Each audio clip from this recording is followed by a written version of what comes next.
For everyone who's watching this on YouTube, thank you for continuing to watch these streams, and we are going to go further into the story in door 5.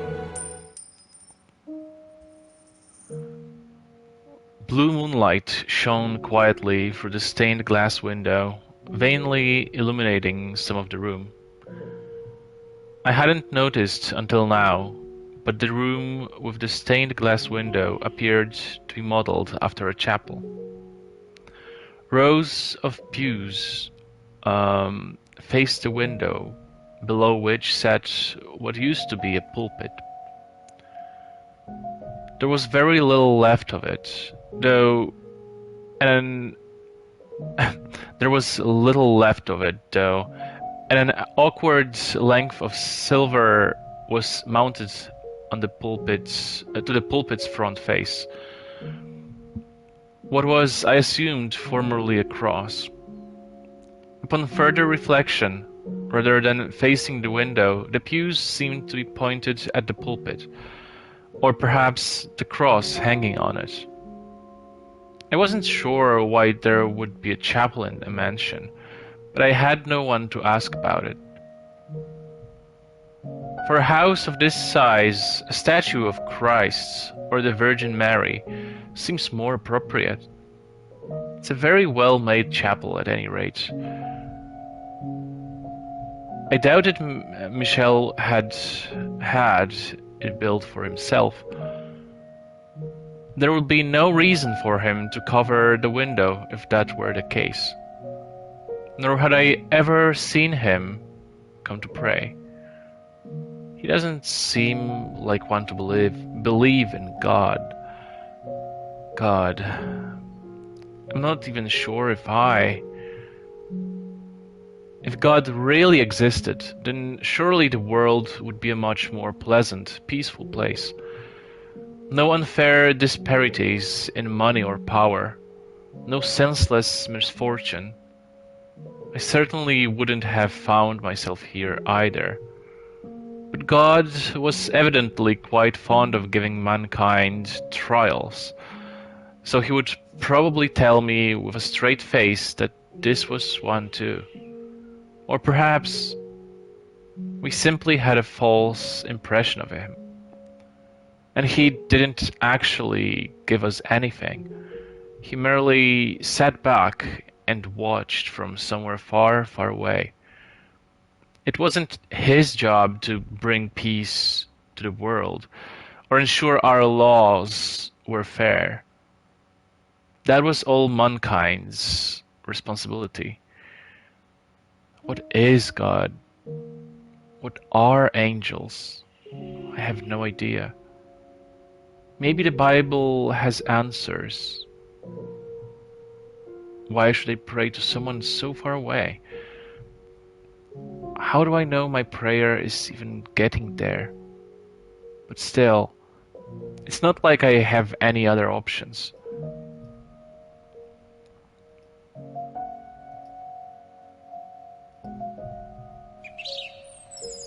Don't you worry. It will all work out, I promise. I already know where I'm going to work. It's a really prominent, noble house, way out of reach of some small-time merchants like us. You never know. This could be my big break. Oh, I'm just kidding. Don't look so worried. I'll be just fine, honestly. I'll make enough money for us to get back onto our feet. Oh, for goodness sake, I can handle it. Leave everything to me. You just wait. I'll make our family into something you can be proud of. I'll be fine. Yeah, say bye to Mom for me. I probably won't be home for a while. What? You're afraid I'm going to make some careless mistake? I'm not that airheaded. I can be a refined and elegant young lady. Those nobles won't even know what to believe anymore. If you don't believe me, How about I give you a little taste? How are you doing this fine morning, master? Your morning beverage is ready, prepared with the utmost care. See, how about that? Not bad, huh? What? You really think it sounded first?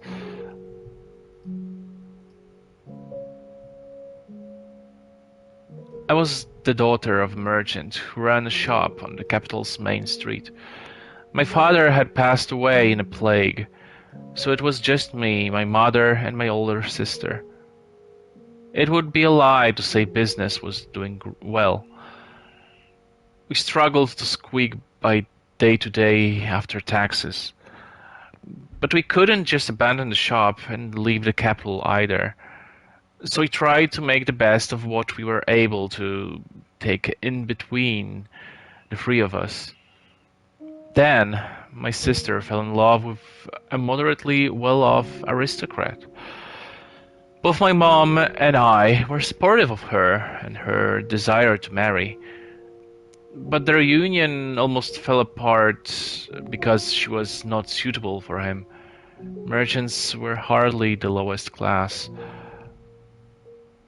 What we lacked instead was wealth. We needed another source of money beyond what the shop took in. If only we had money, my sister could get married. If only we had money, my mom wouldn't have to work so hard. If only we had money. It was then that someone from the distinguished Bollinger estate approached me. He said they were in need of Abigails and would love to have me. He said that if I agreed to work for them, the Bollinger estate would take care of my family. Generally speaking, noble houses took Abigails from other, lower-ranked noble houses. It was unthinkable for someone of my status to receive such an offer. So I took it as a once-in-a-lifetime chance and accepted the offer. I just pray that nothing bad happens to my sister, and that mom is getting enough money to live comfortably. That's all I can do. They're nobility. They have plenty of money, enough to spare some. The light shining through the stained glass window began to grow murky, fading into blackness. It felt like a message from on high that no, my prayers would not be answered.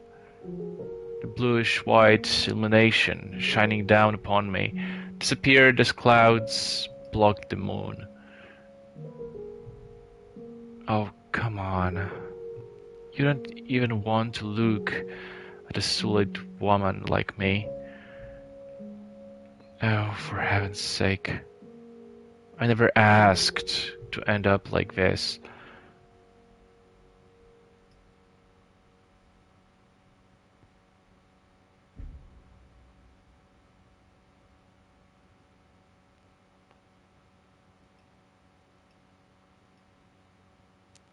Their nobility. They have plenty of money. Enough to spare some. Oh, come on. You don't even want to look at a solid woman like me. Oh, for heaven's sake. I never asked to end up like this. Giselle was sitting at one of the pews in the room with the stained glass window. Just looking at her, you might have thought she was offering a prayer. But the words coming from her mouth were anything but prayerful. They were filled with resentment. They have plenty of power, money, a solid woman. And then I never asked to end up like this. So this is what's beneath the facade. Most likely, money's what she's after. All I need to do now is confirm my suspicions with them. Just what awful secrets will I uncover? I gave Giselle, sitting in the pew with her head drooped, a cursory glance before leaving the chapel. I had somewhere else to be.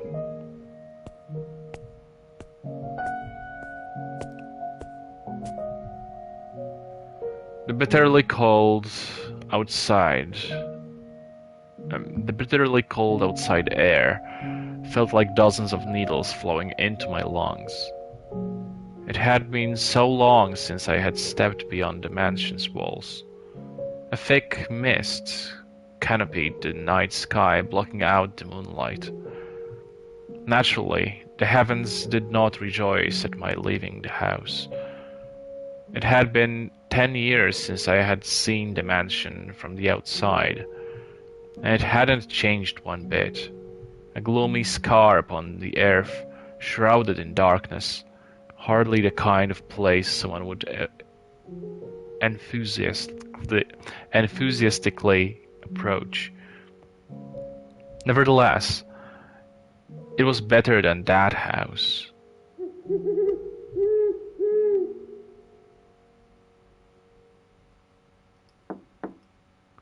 Yes? Who is it? Michelle. What? Michelle Bollinger? Just one moment.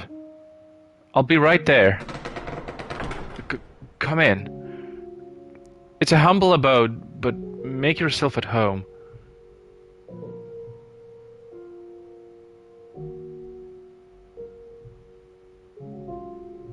Wow, I must say, this is rather unexpected. Just one word and I would have been up there in a heartbeat. And how was I supposed to do that? I am regrettably fresh out of carrier pigeons. Right, yes.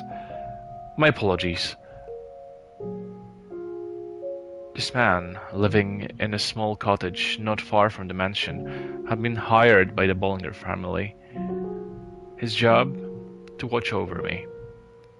That said, we never actually interacted. He was tasked with keeping track of whether I was still alive and whether I remained in the mansion. The monthly package from my family was delivered to him, which he then passed on to me.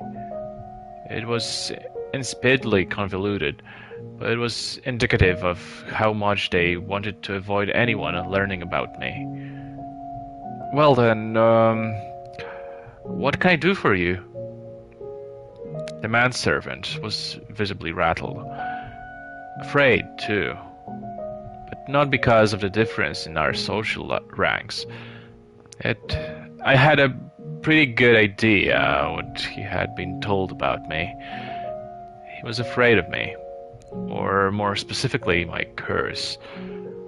People fear that which they cannot comprehend. Not just children, adults as well. They fear demons, witches, and curses, anything impure or not of this world. But I had long since gotten used to being viewed as such. It didn't sadden me, it didn't disappoint me, it didn't pain me. Some things were too foolish to concern yourself over. Though it certainly doesn't make me feel good, either. I was, on some level, annoyed. That woman's appearance at the mansion had created ripples in my once tranquil life. So before I got into the real reason for my visit, I decided to take out a bit of my frustration. Raise your head. There's no need to be afraid. I don't know what you've been told, but I promise I won't bite. How rude of me. You're right, my sincerest apologies. Your job is to keep watch over me. If the mere sight of me has you trembling, what will you do if I try to run? I would have little trouble escaping. That would be quite unfortunate. What would I ever tell your mother?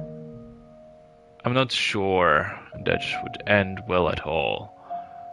You could lose everything you've been paid so far. In fact, you might be lucky to get out with your life.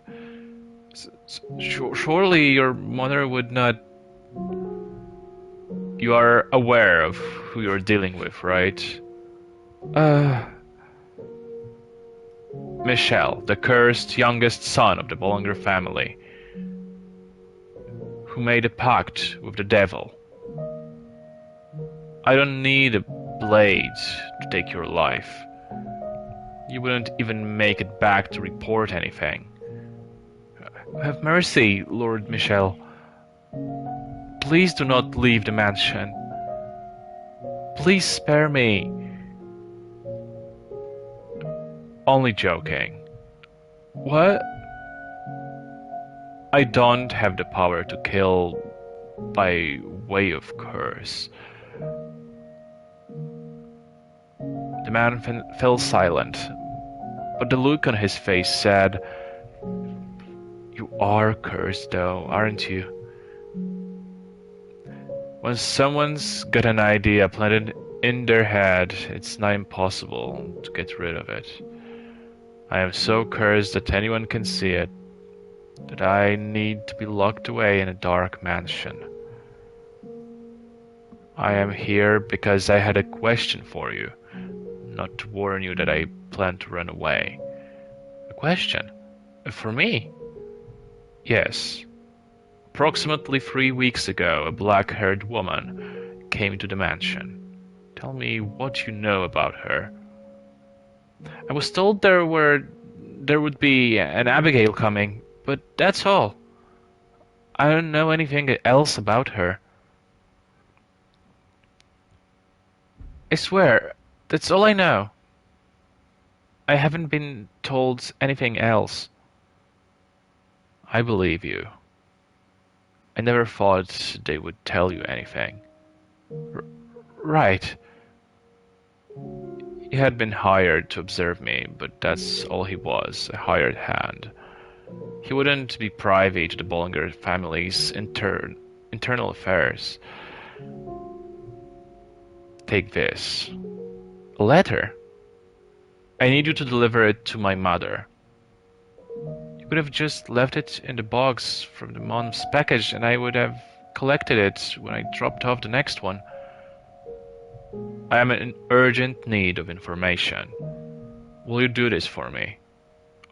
Yes. Why, yes, absolutely. I'll fetch the delivery boy tomorrow morning. Much appreciated. Good night. You too. Do take care.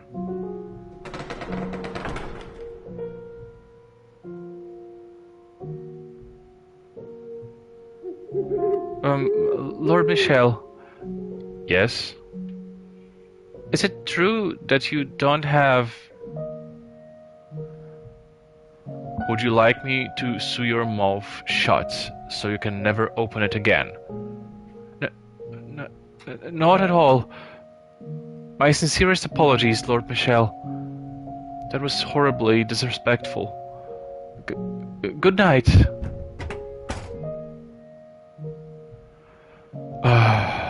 Cursed I most certainly am.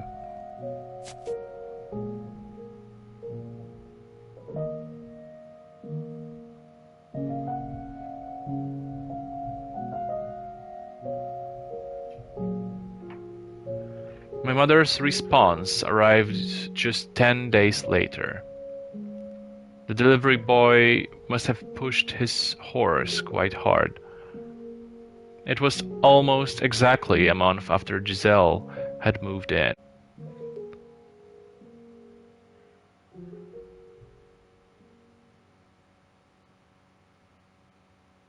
And shortly thereafter, on a bone-chilling night, everything came crashing down. The rift between us grew deeper, and the wall between us impossibly high. When I lay bare the scars in her chest, and mercilessly plunged my knife into them.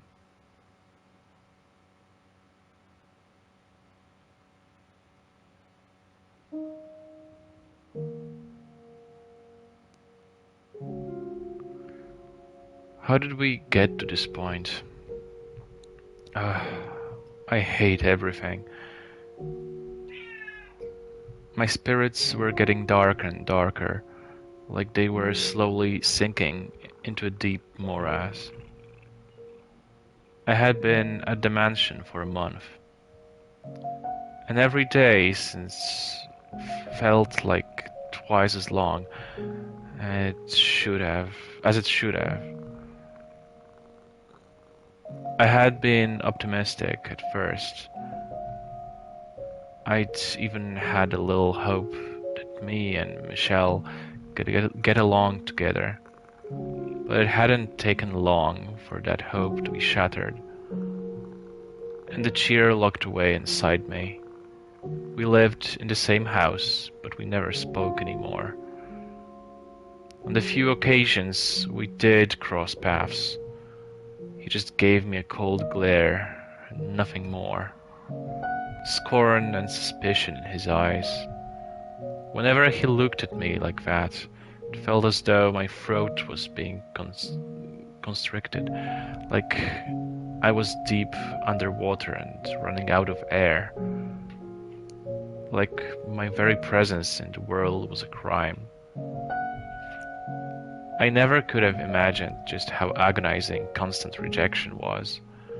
I started despising others, despising myself, despising the world, convinced there was no one who could set me free. I considered running away from everything rather than live like this another day. But I would have done so long ago if that were actually an option. If they found out I had fled, that I had acted outside their wishes, my mom and sister would pay. I had succeeded in allowing my sister to get married and my mom to live comfortably. I had given them happiness. I couldn't take that away from them again. Not after what I had to go through to do it. No, cut that out.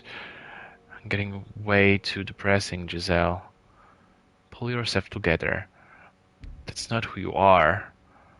Be positive. The negativity didn't only come from my interactions with Michelle either. No, there seemed to be some kind of terrible presence within the mansion that twisted people's hearts. The mansion was, in fact, a bit of a local legend, which I had been informed about before being sent here. People claimed it was cursed, and that an evil witch had lived in it for many, many years. Michelle joked that he was the witch, but I didn't believe him. I'm not usually one to believe in magic or curses at all, but being here so long, I can't help but wonder. Anyway, things can't go on like this.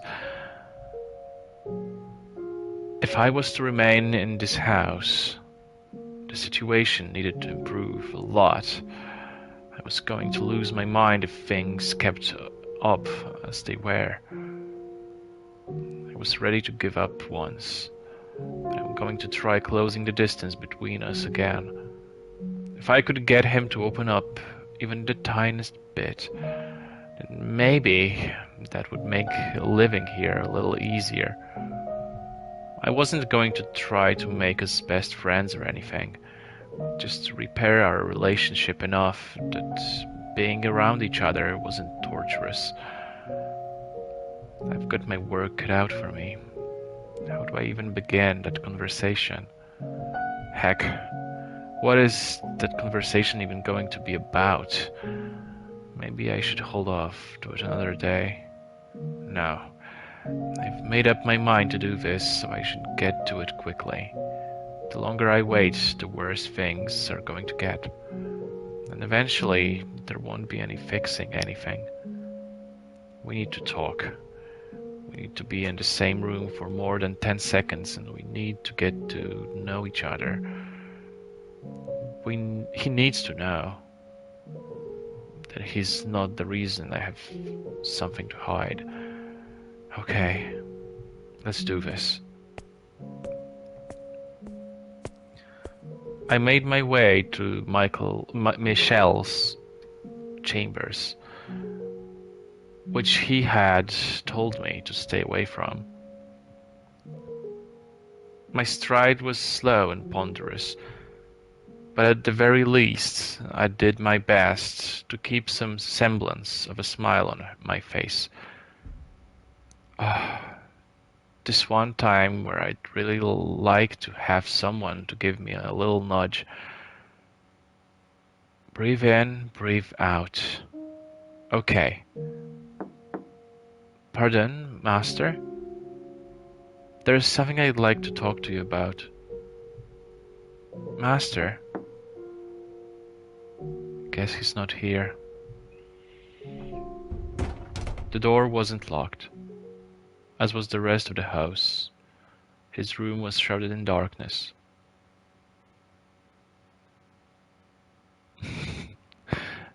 The only light came from the candle in my hand.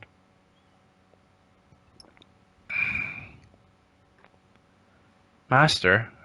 Are you there, master?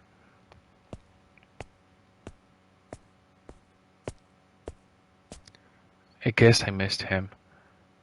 It's probably best if I don't stick around for long. He's already got a less than stellar impression of me. I don't want to imagine what will happen if he thinks I've been snooping through his room. Yeah, I should get out of here. I spun around on my heels, taking a step toward the door, when I caught sight of an object draped in a black sheet. I knew I had to get out of there as quickly as possible, but I was intrigued by that object. Something kept hidden in a room I was forbidden to enter. Maybe it was a clue to discovering Michel's secrets. I reached my hand down toward the object, knowing good and well I shouldn't. Was it because I wanted to learn more about him? Was it because I wanted to tear down the veil he hid behind? Or was it the whispers of the witch?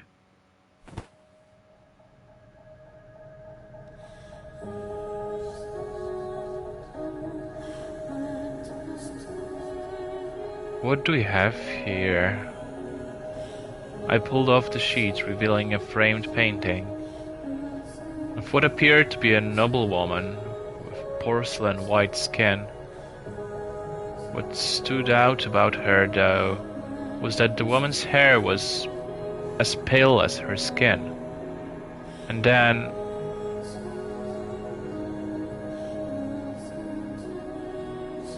what? I noticed something else. White gashes ravaged the canvas, damaging her face beyond repair. What the? I imagined it had once been a painting of a beautiful woman, but there was hardly a trace of that left. The only feeling it inspired anymore was a deep chill. This damage was not accidental, it was deliberate, angry, and the contempt emanating from within the frame was stifling. Thick, suffocating blackness seeped into me. Why would anyone... She was surely a most beautiful woman, angelic even.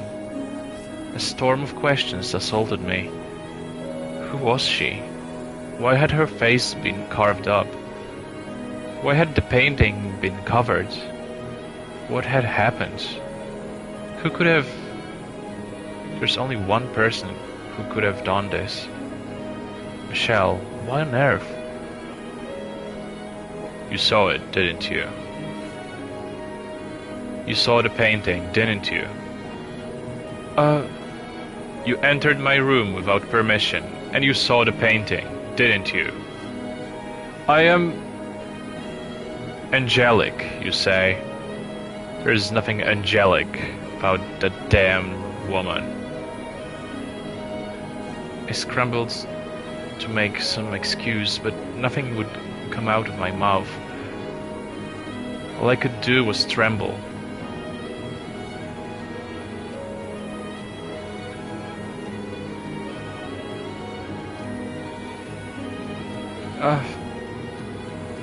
Why did you enter my chambers? Miss... What were you looking for? Answer me. My mouth wouldn't move properly. I couldn't make my voice come out.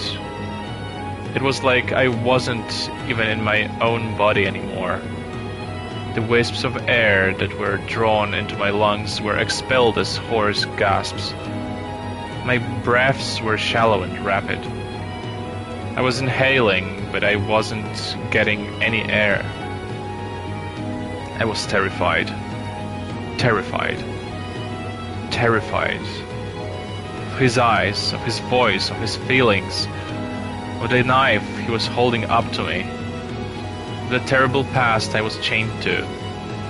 The man's voice, the man's very flesh, terrified me.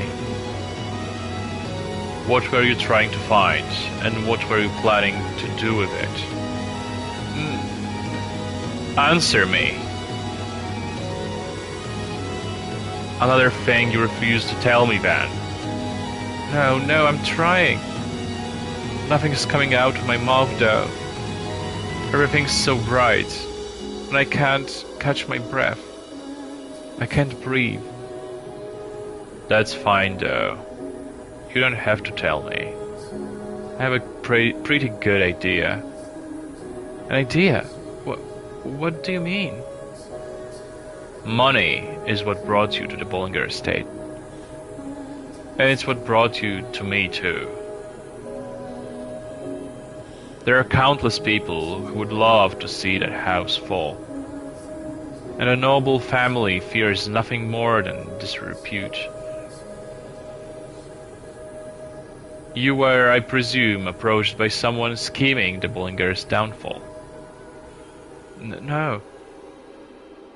And as it just so happens, the Bollingers have a very unfortunate secret. One they are quite desperate to keep under wraps.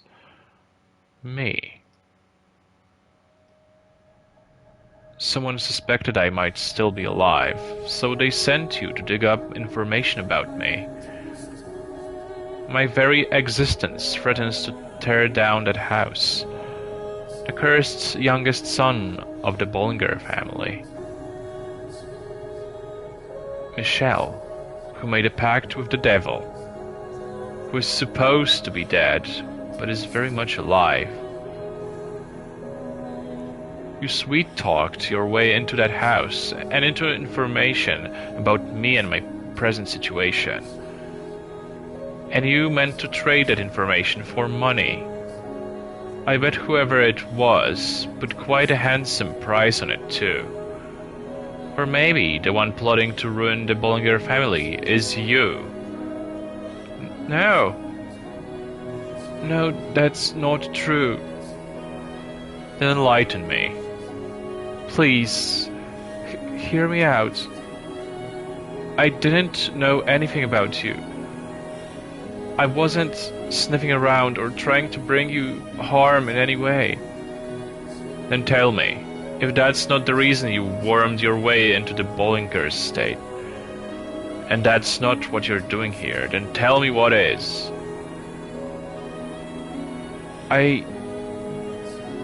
Tell me why you came to this mansion. You want me to tell you about that? No way, that's asking way too much. Tell me. I swear, I haven't done anything to wrong you. I simply wanted to make our life together a little more comfortable. To bring some warmth to this frigid relationship we have. That's the only reason I wanted to find out more about you. I must assume I'm right then, Giselle. I must tell him he's wrong. I must tell him I mean him no harm. But I can't say anything. A merchant's daughter became an Abigail at a noble house. Could you come up with a more obvious lie? Your father is the one who... Wait. How does he know that I'm from a merchant family? You look perplexed. I may be imprisoned in this house, not free to move about as I please, but I have my ways. I know everything. Everything. And he knows about that too. Oh yes, I do know. Please... Don't... In your quest for money, don't say it. You slept with my father. In that moment, Michel plunged his knife into my heart.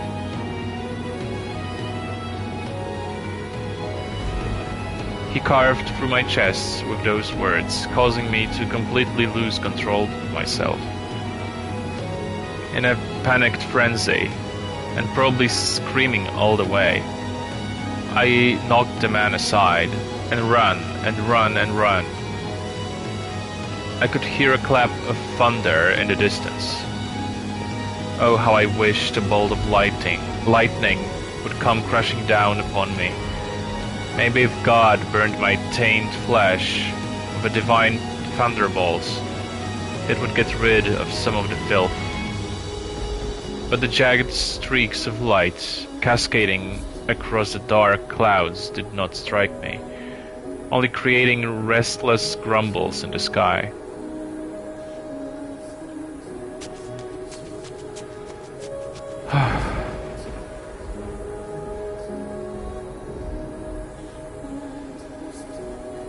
Why? I knew that if I fled that mansion, I would likely be causing trouble for my mom and sister, but I was helpless to stop myself. All I could do was run from all that threatened me with no regard for the consequences. Before long, small droplets of rain began falling, which soon grew heavy enough to penetrate the forest canopy and reach the ground where I stood. The downpour drowned out my tears and my cries, because I had rushed from the mansion without even putting on a cloak. Each cold winter droplet stung bitterly against my flesh.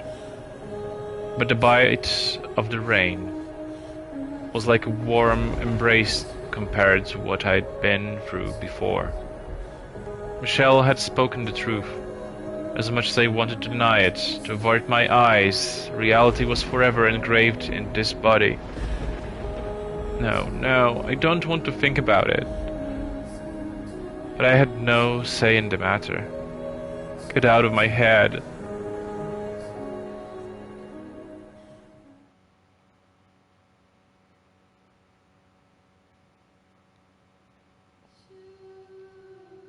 Come over here, Giselle. Oh, okay, may I ask why you asked me here so late at night, Master? Oh, I just wanted to have a little chat. Care for some wine? Come closer, I'll pour you a glass. I had this wine imported from up north. They use very hard water, and like it rather tart, so it leaves quite the lasting impression on your tongue. And yet it goes down so easily. You just can't seem to stop. What do you say? Have a sip. Or does your expertise as a trader allow you to evaluate wine's quality without tasting it? No, but, please, Giselle, don't trample all over my good graces. Very well then, I will have a sip, master, but no more. Have you ever considered growing out your hair? Having long hair made it difficult to do my job. You're not a merchant anymore, though. You deserve to look like a woman you truly are. I have no doubt longer hair would accentuate your natural beauty. It's a gorgeous shade of black, so deep a man could get lost in it for years. It would contrast the color of your skin fabulously. Highlight your eyes, your cheekbones, your nape, your shoulders, and your chest. I should get going. Oh, but you're not done talking yet. I would not want a lack of sleep to interfere with my ability to work tomorrow. Thank you very much for the wine. It was delicious. No need to be so cold-hearted now. From the moment I first laid eyes on you. Master, that's enough fooling around for one night. Now, don't be afraid. I wouldn't do anything to hurt you. I simply want to express my love. Let go of me. I only came here to work, nothing more.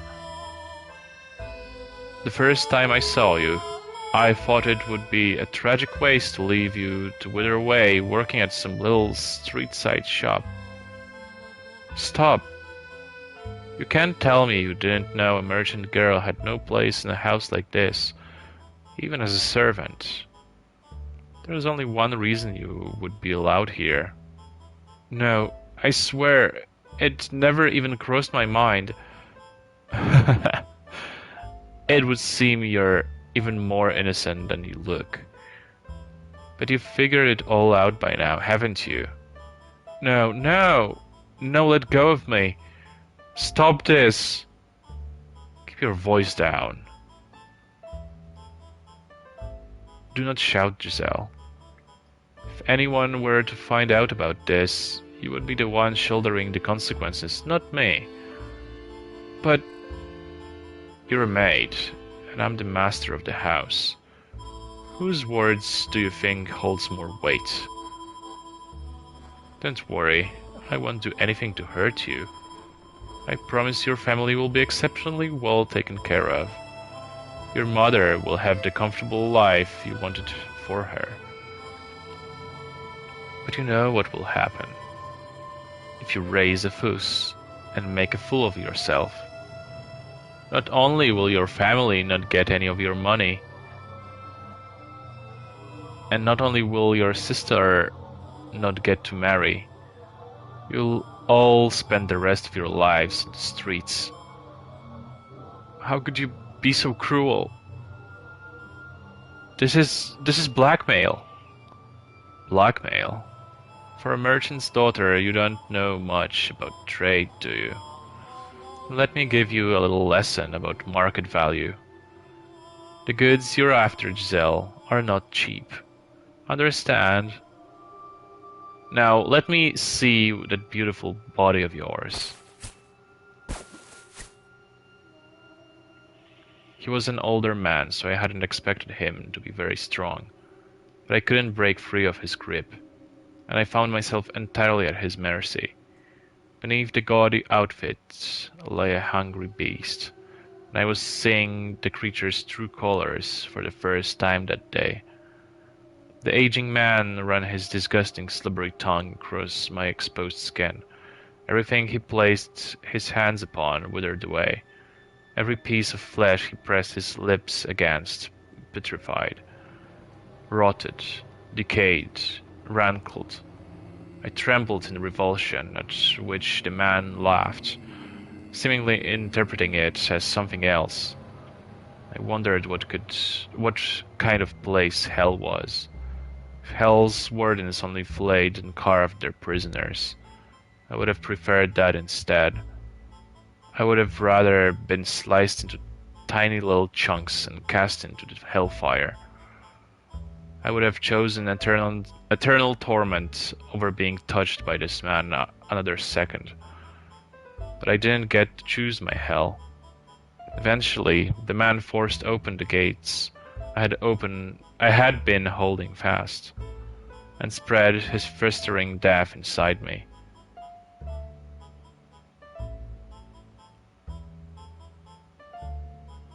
Listen to me, Giselle. It is in both of our best interests to keep this between the two of us.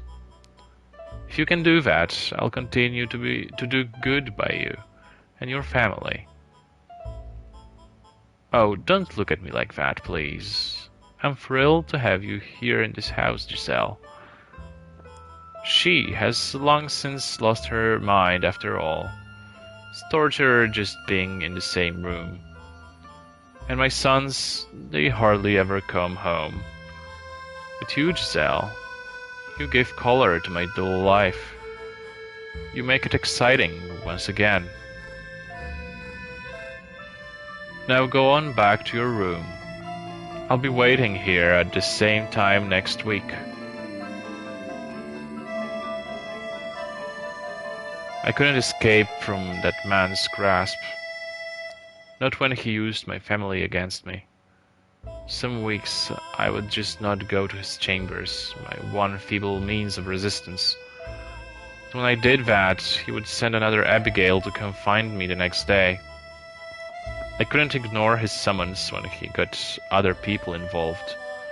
And then, when the two of us were alone, the mask would come off, and he would discipline me for not showing up before taking care of his usual business.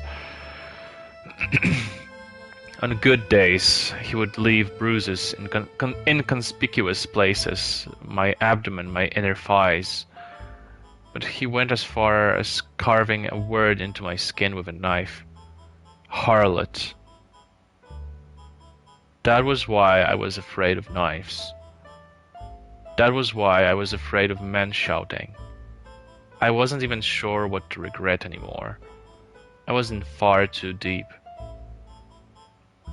There was no turning back the clock. I even considered taking my own life on more than one occasion. But every time the thought crossed my mind, happy memories came with it. Back when it was just the three of us girls and shop. Life may not have been easy, but it was never dull either. I didn't want to end my life at its absolute lowest point. I wanted, if just temporarily, to go back to the way things were back then. That objective was the only thing that allowed me to keep going. When I was in his presence, I tried to convince myself I was merely an object. I had no emotions, so he couldn't hurt me. I was merely a vessel, a construct of flesh and bones. His hands couldn't reach my heart, for it was not connected to my body. Doing that made it a little easier to bear. But the reality was, it was impossible to completely sewer my heart from my body. You're Giselle, aren't you? One day the mistress of the estate stopped me in the halls. She had supposedly once been quite beautiful, but now she was only haggard and bony. Her skin dry, her eyes sunken, her hair faded and stripped of its luster, her head down, her cracked lips barely moving as she spoke. Age didn't appear to be the only thing working its merciless magic on her either. There seemed to be something eating away at her from the inside too, something that could burst at the lightest touch. Yes, I am Giselle. Is there something I can do for you? The mistress rarely ever left her chambers. I had been told it had been years since she attended family supper. So what would bring her to come looking for someone like me? To what? I wasn't sure I wanted to know the answer. You're having relations with my husband, aren't you? You are, aren't you? Madame, uh, oh, you wretched creature. She was telling me the truth. One of my trusty maids caught a glimpse of you through a crack in the door. She saw you with him, you filthy rat.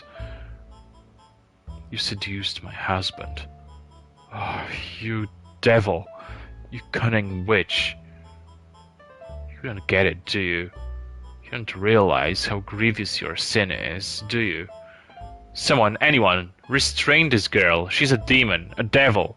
Tie her up and hand her over to the clergy. No, that won't be enough. A witch. You have to burn her bones, scatter the ashes, or she'll just come back to life. Yes, yes, execute her. Kill this woman. Burn the witch. Seize the piece she's stolen from me. Cursed, it's cursed. This house is cursed. Not only has it taken away my daughter, now it's trying to take away my husband. Oh God, please shine thy cleansing light upon this house. I knew it would be a waste of breath trying to talk to her. She was not of sound mind. There was madness in her eyes. I didn't even have to make a fuss about it. It happened all on its own. If there was no way around it, then I should have just done it myself after the first time.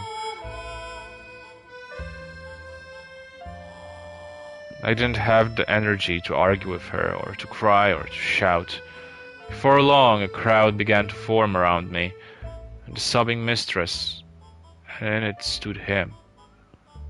I assumed he would just stand back and watch. But much to my surprise, he stepped in with an embarrassed look on his face, tried to settle his wife down, and convince her not to have me executed. Maybe he did have a heart after all, or maybe he just wanted to save face. Regardless, instead of being burned at the stake, it was decided that I would be sent away to some remote forest. One of the previous Bollinger family heads had purchased a mansion there long ago, but it had been abandoned because of the stories people told about it. They said a cursed witch dwelled in the house. She had returned to life after being executed, and now skulked about in the darkness. It was the perfect place to banish a sinner. And so, accused of adultery, I was in a carriage on my way out of the capital that day. The next day.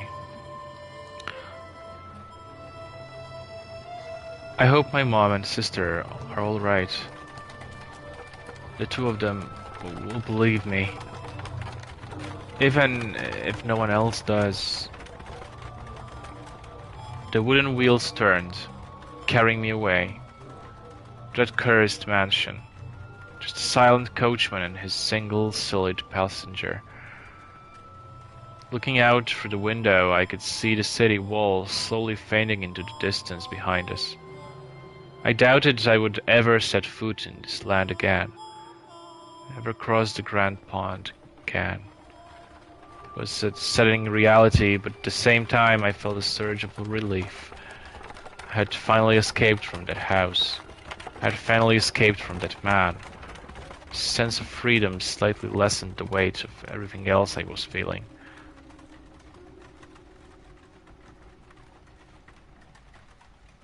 A good while after we left the capital, the coachman handed me a letter. The sheet of parchment was a rather startling revelation. There was someone else already living at the house where I was to reside. The Bollinger's youngest child. But the letter didn't say why he had been sent to the cursed mansion, only that he was there. Beyond that, the letter only made a single request, that I look after him and not ask any questions. So I'm not just being sent off to the middle of nowhere. I still have work to do. And that concludes today's reading. Thank you very much for listening, and have a happy Easter, Laura, and everyone else. Thank you very much.